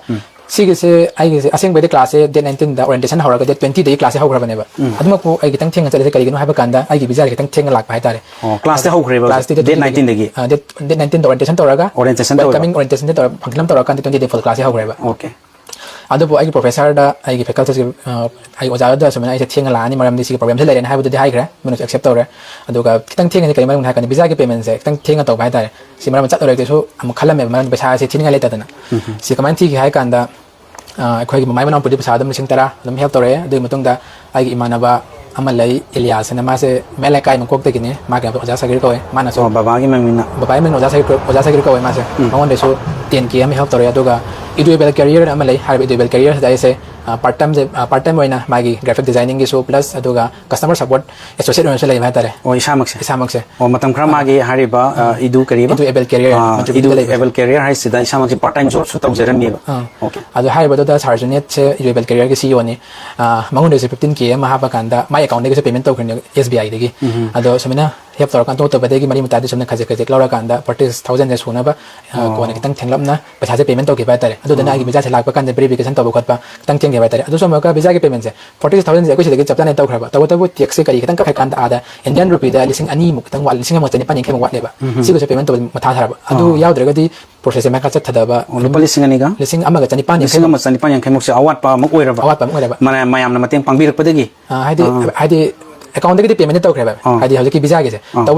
haidi tax ka kitang ka kan ayo ba kan ne numit humni mari ni chang ba ayo ba kan se da haidi ekoi university si ba kan se da paisa ma kitang wat le ba ekoi de full payment to kita ga su tax amara de ka haidi ayo ba kan ka ki ba do haidi international payment ora panina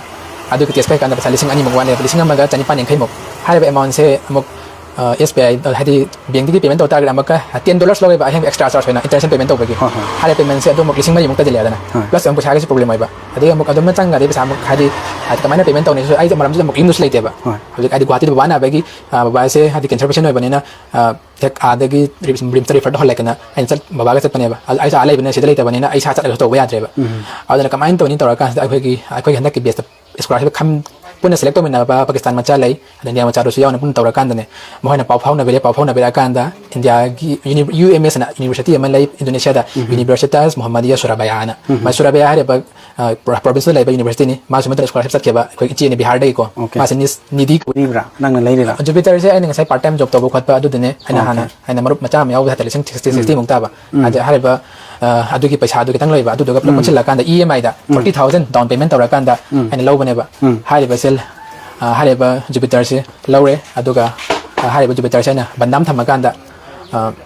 hare ba koi air han bi air freight ticket se so ne ka ke ta okay marak thanai khoi yengbi ba viewers sing da hojik inau Zahir Khan gi yelom thang site ta phambi ri se bahak phek pok se bi adu ga ima duni adu ima se so imung manung gi karigamba tawda ya da thabuk khran mar oi ga doinu sine chat pa ya ba gi adu gi leirabra sine konarabra hanu kyo na de aina ai gi Jupiter se mai banau pe da bandan se thama kan mo ni sai tang laure hana de man ai ma mateng pa na problem mo de na ba hai da na de man tor kan approval la ma tung de gi paisa se thina kan se men to da mai banau pe da pu hal le se men paisa se ai gari se bandan thama ge kana de hang dar wan tor kan sa de pura kan da ma ticket tu budi an ba khawre de 28 ki se okay yamna puni nungsiba adumba mikup ama haibaduni ngasi inaugi oiriba punsi si adu inauna ngasi gi sumaina sangsilaga honaraga sumama oidaba yadi haina khanbiraktana ai punsi ji honadaba yadi na scholarship se ai scholarship si thiraga thidaba yade masi kramaina scholarship si phangaga ai lerik tamdaba yade si kari degi kramaina phorakpano sige se kaino habagan ai se 2023 da pass out tore ga ai gi apa ma se business management 23 da pass out tore ji kari class 12 class 12 se class se pass out tore se sida se business si phobudi kana na mateng pangbi si phobudi si mama bana dum mateng pang ai dum lek tam kha honaraga dum pangbi reba adu matung da nang na scholarship thirei je madugi main causes si kari nusin madu butum ben ko je se amuk tang di yum sida adi akoina pasa pa da na government ge job ma tawni ha ba so leitre isana laileba isana sakai thabuk taw so kaya pam da ba tare just unemployment se haidi unemployment se kama to losin gani hapsin ba gi menoi ba handle la pa goal se thau phang dreba miam se ba youth ching kheda kama to thau pi gani hapsin ba gi hanade gi lakko khalon se sina na maro ne se gani mase an hang na hadi gyan tar ko de main khale eba aina class adum class 12 lora ko sidegi ai thabuk se phang da ba tare aina class 12 lora ha tare ga so kai Manipur da ha tare kem to ninga leita ba aduga ataba dukan phamme ha taraga so kem to ninga leite ba paisa lising manga phange sintro phange la sing tara phange taraga so imung ama chalai na mo na pa kan maintenance to ba tare adum basina kaman to isana hadi financial freedom se le review sing do han gani hai base and lambi sum thara kan limit ba an online course me am so yaw khre adu kaman to earning to dum YouTube to dum thiga le ba how to earn as a student to do me am phange do paisa private me am to re mai packet so me am yaw re to aina isana kaman to ga aina khale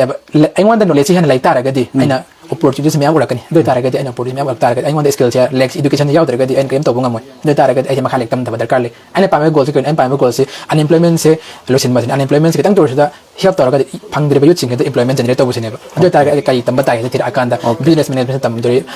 si course tam ga me khale khala ko de gadi aina harbe course khan khane entrepreneurship ora kanda ꯂꯩꯔꯤꯕ ꯌꯨꯠꯁꯤꯡꯁꯤꯗ ꯀꯃꯥꯏꯅ ꯏꯝꯄ꯭ꯂꯣꯏꯃꯦꯟꯁꯤ generate ꯇꯧꯒꯅꯤ ꯍꯥꯏꯕꯁꯤ ꯈꯪꯇꯣꯏꯅꯤ ꯍꯥꯏꯕꯁꯤ ꯑꯩ ꯋꯥꯈꯜꯗ ꯂꯥꯛꯈꯤꯕ ꯍꯥꯏꯇꯥꯔꯦ ꯑꯗꯨꯒ ꯃꯃꯥ ꯕꯕꯥꯁꯤ ꯄꯩꯁꯥꯁꯤ ꯄꯥꯏꯗ꯭ꯔꯒꯁꯨ ꯃꯌꯥꯝꯒꯤ ꯃꯥꯡꯗ ꯃꯈꯣꯏꯅ ꯀ꯭ꯂꯥꯁ 8 ꯐꯥꯎꯕꯗꯤ ꯑꯩꯁꯤ ꯇꯧꯅꯕ ꯇꯝꯍꯟꯕꯤꯔꯦ ꯑꯗꯨꯕꯨ ꯃꯈꯣꯏꯅ ꯇꯝꯍꯟꯕꯁꯤꯗ ꯑꯩꯅ ꯃꯈꯥ ꯇꯥꯅ ꯇꯝꯍꯟꯕꯒꯤ ꯅꯣꯡꯃꯗꯤ ꯃꯌꯥꯝꯒꯤ ꯃꯥꯡꯈꯤꯗ ꯄꯨꯊꯣꯛꯑꯀꯥꯟꯗ ꯄ꯭ꯔꯥꯎꯗ ꯐꯤꯜ ꯑꯣꯏꯍꯟꯒꯦ ꯃꯆꯥ ꯑꯃ ꯑꯣꯏꯅ ꯄꯣꯛꯄꯒꯤ ꯆꯥꯎꯊꯣꯛꯆꯕꯗꯣ ꯋꯥꯈꯟꯒꯦꯅ ꯈꯟꯈꯤꯕ ꯑꯗꯨꯒꯤ ꯃꯊꯛꯇ ꯑꯃꯨꯛꯀ ꯂꯩꯔꯤꯕ ꯑꯩꯈꯣꯏꯒꯤ ꯃꯨꯁꯂꯤꯝ ꯀꯝꯃ꯭ꯌꯨꯅꯤꯇꯤ ꯑꯃꯗꯤ ꯏꯃꯥ ꯂꯩꯕꯥꯛ ꯃꯅꯤꯄꯨꯔ ꯑꯁꯤꯕꯨ ꯃꯥꯂꯦꯝꯗ ꯁꯛ ꯇꯥꯛꯄ ꯃꯤꯁꯛ ꯑꯃꯗꯤ ꯑꯣꯏꯒꯦꯅ ꯈꯟꯈꯤꯕ ꯑꯗꯨꯗꯨꯅ ꯑꯩꯅ ꯇꯞ ꯇꯞꯅ ꯍꯣꯠꯅꯔꯒ ꯂꯥꯛꯈꯤꯕꯅ ꯁꯨꯃꯥꯏꯅ ꯍꯥꯏꯔꯤꯕ ꯁ꯭ꯀꯣꯂꯔꯁꯤꯞꯁꯦ ꯁꯨꯝꯕꯁꯦ ꯑꯩꯅ ꯑꯩꯒꯤ ꯐ꯭ꯔꯦꯟ ꯁꯔꯀꯜꯁꯤꯡ ꯑꯩꯅ ꯑꯗꯨꯝ ꯍꯥꯟꯅ ꯑꯣꯏꯗꯕ ꯌꯥꯗꯦ ꯑꯗꯨꯒ ꯑꯟꯏꯝꯄ꯭ꯂꯣꯏꯃꯦꯟꯒꯤ ꯍꯧꯖꯤꯛ ꯂꯩꯔꯤꯕ ꯄ꯭ꯔꯣꯕ꯭ꯂꯦꯝ ꯑꯁꯤ ꯃꯨꯊꯠꯇꯕ ꯌꯥꯗꯦ ꯑꯗꯨꯒ ꯑꯩꯁꯨ ꯃꯇꯤꯛ ꯆꯥꯕ ꯃꯤ ꯑꯃ ꯑꯣꯏꯗꯕ ꯌꯥꯗꯦ ꯑꯗꯨꯒ ꯃꯤꯌꯥꯝꯗ ꯊꯕꯛ ꯄꯤꯕ ꯉꯝꯕ ꯑꯗꯨꯒ ꯂꯩꯇ ꯂꯥꯏꯔꯕ ꯀꯌꯥꯁꯤꯡꯕꯨ ꯑꯩꯈꯣꯏꯒꯤ ꯃꯨꯊꯠꯇꯕ ꯌꯥꯗꯦ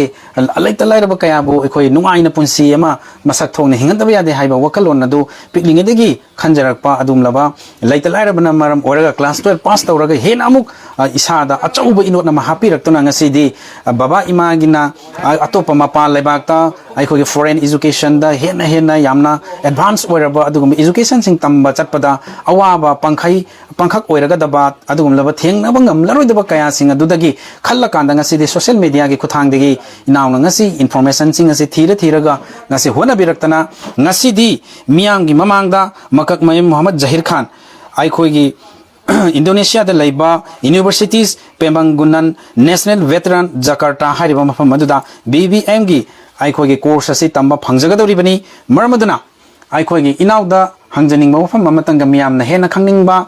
subsoi soidana oigani haina khalli adu matau karamna inauna hariba exam si ilaina hauzik aikhoi yengbiriba viewers singi manungda students sing kaya amada inaug wafam si tar kan da makhoi da film so soi soidana tawramba yai laita lairaba imung da pokchaba adumba isa inaug kaya amadi satra naharol kaya amadi adu masigi si laina hekta masi apply tawba yaba aduga yamna systematic oiba yamna moong marin naiba moong da karam apply tawgani karam mena obe ya haibadu tetangna madum tang thambine na hanga chage mukana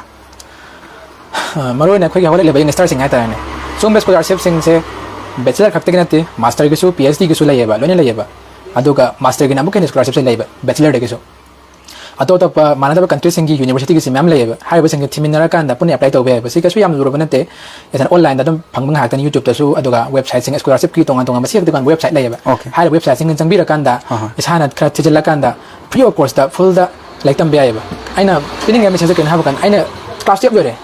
tabu ai pesa pa de lai reba imungi financial condition yam pin phatreba adu etaraga su kai da kai le aina tamning be taraga lambi isana thiraga tamna hot narakane ba simento dina lere being star sing hena wakal han thada bida lere sing je hajiki pi ba scholarship sing gi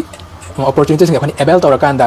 makhata na ahen ba leke tamthana bu hona menasi aduga maroina master gi su phd gi su scholarship yam le example ni harakanda Erasmus Mundus scholarship si gi master gi scholarship neba si scholarship kai no haiba kanda kariba hojiki Erasmus Mundus scholarship Erasmus Mundus scholarship haiba scholarship se Europe ki countries sing ni scholarship ni European countries sing ni ko haiba scholarship se da 1 year amane country ma tambe one country ma chimene change tara country tambe sida plus yar fair gi traveling allowance stipend gi chimle na phangdoi ne ba stipend yam chawani master gi na bo kana bachelor de gi ko adi sida aina thau phangre lai thopagi mhota paisa su phangna earning kitang taw jaraga earning dina te maru isi agi knowledge to ne ba knowledge to lai ta ga di aina earning mem to ba yak to ne ba aduna paisa su phangna aina isana international exposure sa phanga kanda atop country sa la kana like sit tambe abi kutong chaba punna lawin na seba aduga aina MBS tawningi hai taraga so free of cost ko ba sam chang da bida adum tawbe scholarship tharakan aina sai ha jakeba Italy gena IMET ena exam le harbe exam pe tharakan da mal MBS full da dum tambe ai ba okay muta atop country ko akoi gi le university so MBS ki offer tawi sim to to pa Indonesian government scholarship KNB na so amalai atop ko university ko so lawa Saudi Arabia ko so like country ko te mek ayam musle Romania gi like sumena mem aina pulap haibading amaro sis da ko tensil labada mem punna changaga hadi lele yu sing hinu thai ba se krai da kai le thido akanda kamain tawraga ai se full scholarship ta like tam gani kamain tawraga further studies taw gani leba ko thokhat pa se kai no haima tam da leba ko unemployment le traba like hebi changji hangala adu kan ne leba ka chokhat pa mangin thaba ma tor se aduna laire iram dan Manipur se su leminary ba khoi gi haugar leba youth sing jata ne youngster sing chida phattaba phone pairaga matam manghan bagi mahota matam manghan laga laibagi mahota akoina kana ba sugum ba thira kan online da adum line phang haktani thira kan da punne apply taminaraga makhata like tam thara kan da hena knowledge lebu era kan da literacy wangba aduga unemployment laitaba lamdam ma mo helasi haina aina laire youngster sing message peningi aduga preparation da waga suwaninga laitena khali maram di online adum free da phang haktani ba thira taro se tabu to free da adum taro se ba adi youtube da so pw gi lei minute ka karyana sarama lei mana adum tai gmail ki ko aduga google da so preparation to na ba website mem lei gmail adi atop to post mem lei ko plus maruane AI artificial intelligence से याम कान रे के मतलब artificial intelligence से ना कान preparation तो वे line को आदि question से आर्टिफिशियल इंटेलिजेंस दा साइजी में सी एग्जाम से की क्वेश्चन पेपर अनि सेट तो बियो होम सेट तो बियो अम सेट तो बियो अम सेट तो हल्ला कांदा आइना मतम से टाइम फ्रेम के मतुंग इन टाइम से चप चाना फोन सेट तो कांदा एग्जाम की मोंग आइना वखन एग्जाम निखल कांदा प्रिपेयर तो बा सुमने प्रिपेयर तो हाई प्रिपरेशन तो बिया आई सुमने प्रिपरेशन तो जरे अदु का मरोइना अखोई सा से सेल्फ हेल्प बुक पाव दरकार लेबा सेल्फ हेल्प बुक से याम पारा कांदा अंगोन नॉलेज संगलकनी अदु तोनि में पमन पोकलकनेबा अदु का हजति ऑडियो बुक से याम थोए आदि पॉकेट एफएम को एफएम मैम लेरेबा आदि लंबी चत तारगसु आदि लाइक सोय ऑडियो बुक तारा चलेबा इसै ताबे मत इसै ताबो सोय मरक मरक को अया मनदि ऑडियो बुक तारा चले ऑडियो बुक ना लंबी चत तारगसु या शेट पमन छिन लकांदा अंगोन हेना कान बदु एबा सिदु सेल्फ बुक पाबसिना सेल्फ बुक ताबसिना अंगोन हेन हॉट निंग इंस्पिरेशन हम ओयकनेबा अंगोन द एग्जाम अमा थारगसु फेल बसु मैम रिजेक्ट लाकपसु को आइना फॉर इशू 16 थारा काननेबा 16 सुबह काननेबा अमंग दबदि हम फावग्रे 7 सुबह रशियन गवर्नमेंट स्कॉलरशिप नाम लई ओपन डोर से हाइरेबा ओपन डोर से ऐसे खल्ले 2025 की जनवरी से एग्जाम बदि नवंबर दे तोरपनी अदुबु जनवरी से फाइनली जति खल्ले तबु मतम चप ngam बाना बाना मरम कांदा रशिया की खल्ले मजु फुल स्कॉलरशिप खनबनी अदुगु फुल स्कॉलरशिप खनबनी अदुबु मतम दो चप ngam होदेबा अदि अतो तो पसो हजिक result second phase third phase योशलगा रिजल्ट वेटिंग वेबा रिजन गायरग लेबा म्याम यावरेबा सुमत अजरबैजान गवर्नमेंट स्कॉलरशिप लेको अजरबैजान गवर्नमेंट स्कॉलरशिप द मेडिकल तमसु आई अतो तो तबु आई या मना मैनेजमेंट से अप्लाई तवे अदुगा अन तबु होम अप्लाई तबनी अजरबैजान की सिदि मैनेजमेंट ने इंफॉर्मेशन टेक्नोलॉजी ने अदुगा अमना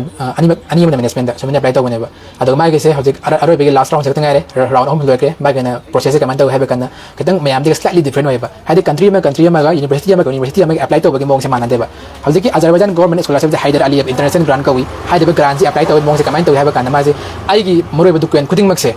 नादि करी वाइना पोस्ट थादोरिनेबा आइना मिंगसी इरनी अदुगा आई डॉक्यूमेंट खुदिंगमक से पोस्ट थारा कांदा हाइरेबा मोय इंडोनेशियन अजरबैजान की एम्बेसी अमा लई मासे न्यू दिल्ली दे लेबनी हाइबा न्यू दिल्ली सेदा पोस्ट थाके दोरिने आइना पोस्ट थारा कांदा मोयना आईगी एप्लीकेशन से एनालाइज तोर मतुंग द एम्बेसी ने अप्रूव तोर मतुंग अप्लाई तोरिनेबा अदने अदु अप्रूव तोरे अदि मतुंग अप्लाई तोर मतुंग द सियाकाट वेना वेबसाइट अमा लई मोयगी अजरबैजान की वेबसाइट अमा हाइले वेबसाइट सेदा अप्लाई तौर मतुंग मोगी मिनिस्ट्री ऑफ फॉरेन अफेयर्स नाम लई हायर फॉरेन अफेयर्स नु एक्सेप्ट तौर अप्रूव तौर अदि मतुंग the ministry of science and technology Azerbaijan नाम लई हायर बना अप्रूव तौर अदुगी मतुंग द मका लास्ट दा अरोय बदा कोगी हायर एजुकेशन इंस्टीट्यूशन ना यूनिवर्सिटी सिंग लो एग्जाम सिंग दसुल क्लियर तौर अदु मतुंग द अरोय बगी फाइनल राउंड से तंगाय हेदोर कदबा सिमन तौदेना कंट्री में यूनिवर्सिटी में अप्लाई तौर मोंग दे मानदे तबु तबु लोन खजि खजि मानबा हाक्तनी अदना खुदे मंग हारे अपॉर्चुनिटी खुदे मंग से लोन लौमिनसी अदगा यूनिवर्सिटी कंट्री सुमना मागी फंगबगी बेनिफिट फंगबगी की मोंग सु अदम तोंगा तोना खरा नितंग हेना फंगबा खरा नितंग वाना फंगबा अदम लेयबा अदन खुदे मंग से लाइबा योचिंगना इसाना तीरका खुदे लोन लाकनी करिगम आइना ओइगने खन तारगदी सोयदना अलाइ थोनी लंबी दम लाकने अदु आइना होनागेना खलबा आइगी अल्टीमेट गोल से करिनो हाइबदि खंग तारगदी अदुगी मतुंगिना लंबी दि दम इसाना तीजरकने यम नुंगाइजे इखोगी नाउ Zahir Khan ngasi thamiribo famasi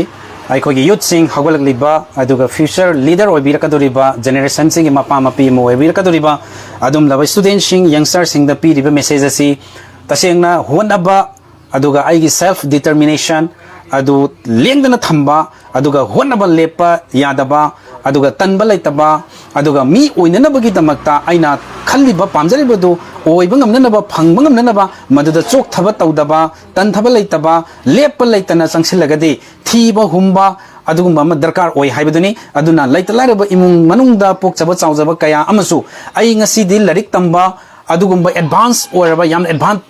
ओरबा अदुम education सिंग अदुगुंबा मफम इंस्टीट्यूशन सिंग दुदा संगमंगा मरोय हाइबि अकीबदो कैसु लैबिगनु थंबिगनु कान कानरबा अदुम लबा ngasiगी पृथ्वी सिदा तोंगान तोंगान बा कंट्री सिंगी तोंगान बा अदुम इंस्टीट्यूशन कयादगी अदुम लबा कानबा याबा लौबा याबा फंगी हाइबो फमदु थंबिरिबो फमदुनी अदुना आइखोय कानबा अदुम लबा फेसबुक की अदु सोशल मीडिया की अदुम तोंगान बा आइखोगी इंफॉर्मेशन सिंग अदु लौर कांदा यूट्यूब तगी वरबसु फेसबुक तगी वरबसु तोंगान वेबसाइट कयादगी इंफॉर्मेशन से लौबिर कांदा थीबीर कांदा आइखोय इमुंग मनुंगी आई इसागी कैरियर अमा प्रोफेशनल अमा संगसिन बा याय हाइबो फमदुनी थगचरी इनावबो हाइंगाय लेतना हन्ना अदुगा अमुक्का इनावदगी ngakhtang nathaiजरा कांदा आइखोगी अपोकपी इमासगी मिंगसी साहेरजान हाइबा नत्रा आइखो Imangi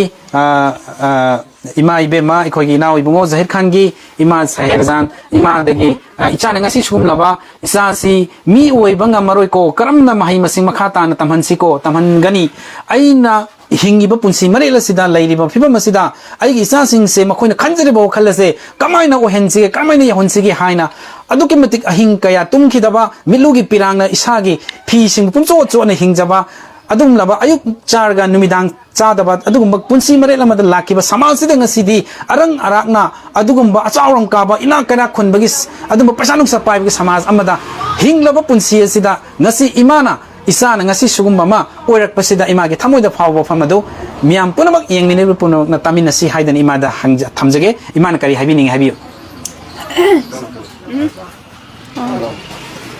isana sumana farok pusi yamna harawi adubu imong manungdi condition di kitang wabani na waba oirobasu isagi damakta tawgi haina tikhane adubu mana tammagi hairamina phawra amina adubu tamhan batare dana sagi apambado hoi imana pangalai trabasu ipana pangalai trabasu isagi ngasi hona jaribasi mai pagla abanina isagi apamaduda subsoi soidana yaunana bagi damakta ikoi mateng panglagani honagani amadi isada yaifam mangol asirwad adu adwa tawgani Allah da haijagani mahaki mai pakpa mana khanjaribadu yauba oirasanu haibo famduni ko iman haibirize aduni yamngai adu mahak se imada sum hangjege angang oiringi degi mahak se miga ka hena loina raktaba lekaida adu mamana mupang singa kaya tinnadana sanadana ariamda matamang halaktaba adugumba ikogi harau kumaida thawdo watho kaya da masasi yaw yaw dabugo masum masu haibi adu masida kari heningi kamai lakpano magi punsi angang oiringai dai su sum ningai phata ba haibra sumana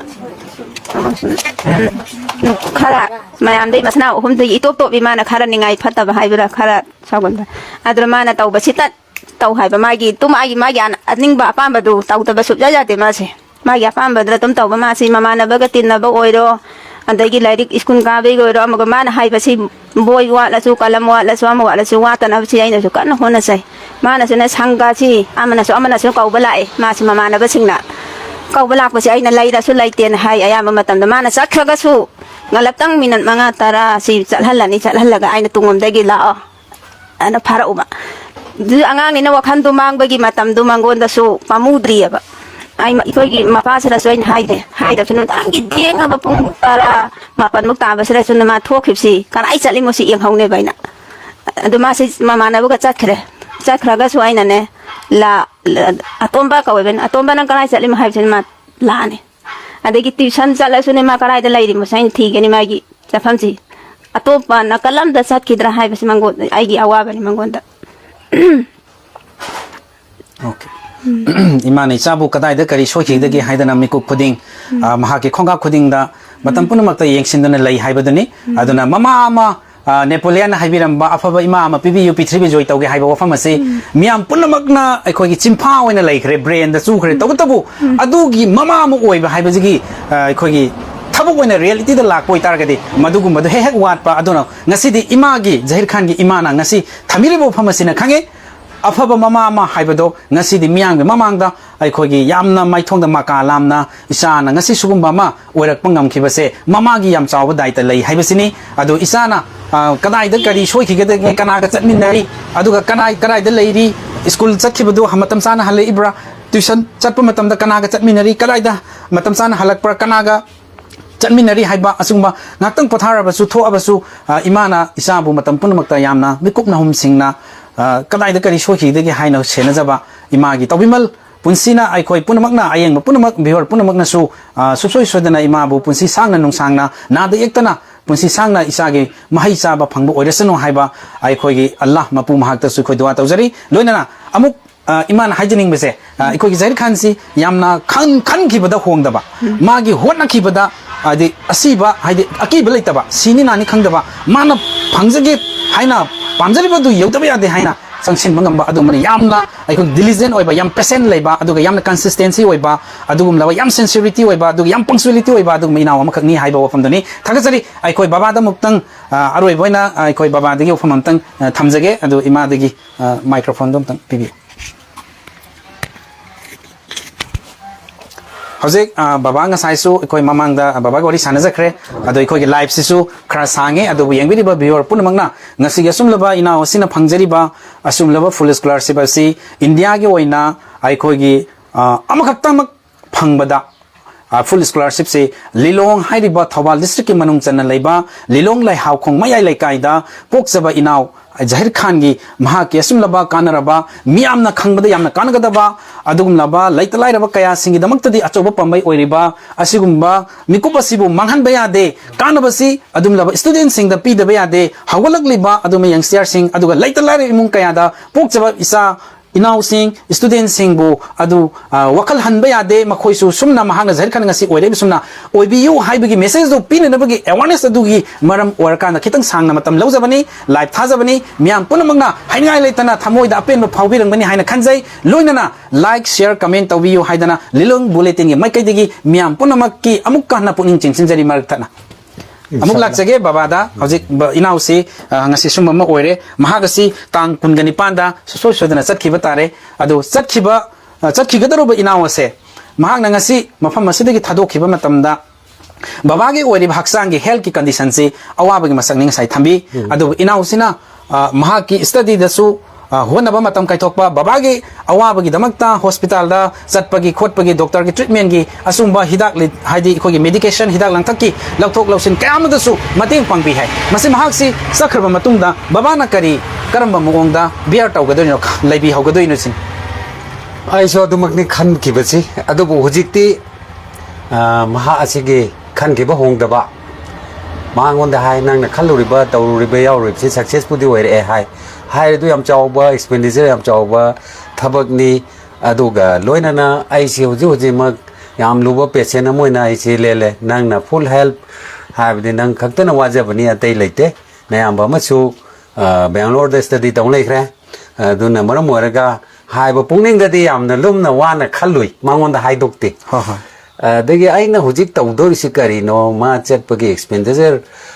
dagi hujik ti thaba ma dawkan da paisa ngakta ni do chang dori si han ba hek khong thang do da paisa ni thabak do hobu da paisa ni adu gi su khalui adu mangon da di hai dokti dagi de ngaktang khalama tung hoda mapu na sin ba ngakta ni adu no mapu da hai jarage aina ba gi su ma chatpagi su hai ri thabak mayam ja ina kari gumam ta ngam banate ai na mamang takta makoi jangang warenge da tawba ngamba chen ba chongba khara hona khare adu boy su government employee kai do oi phanggadra ga na su mathang ai su mangore matam do chelure adu oi phangdra ga su uji si condition da aruba thakta na dan leiraga su pare nang chalo hai na thamoi de lepe okay yam noi jai asumba akhoi baba gi haingai leitaba adumba akhoi kathok pagi adum gun aduga khang bakan bagi adum thauna ma happy ba adu haingai leitana akhoi yam chauthok chai yam penjai adu aina muk inaw dagi wafam amatang